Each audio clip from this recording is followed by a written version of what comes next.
بسم اللہ الرحمن الرحیم۔ انسان جب نیند کی حالت میں ہوتا ہے اس وقت اسے کسی بھی چیز پر قابو نہیں ہوتا اور کوئی بھی چیز اسے نقصان پہنچا سکتی ہے۔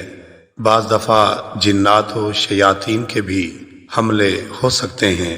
ایسے غفلت کے وقت میں خطرات سے حفاظت کے لیے ایک عمل حدیث کی کتابوں میں مذکور ہے، اور مزے کی بات یہ ہے کہ اسے شیطان نے ہی رسول اللہ صلی اللہ علیہ وآلہ وسلم کے قریبی ساتھی حضرت ابو ہریرہ رضی اللہ تعالی عنہ کو بتایا، جس کی آپ صلی اللہ علیہ وآلہ وسلم نے تصدیق فرمائی، اور وہ یہ ہے کہ جب کوئی اپنے بستر پر لیٹنے لگے تو آیت الکرسی پڑھ لیا کرے۔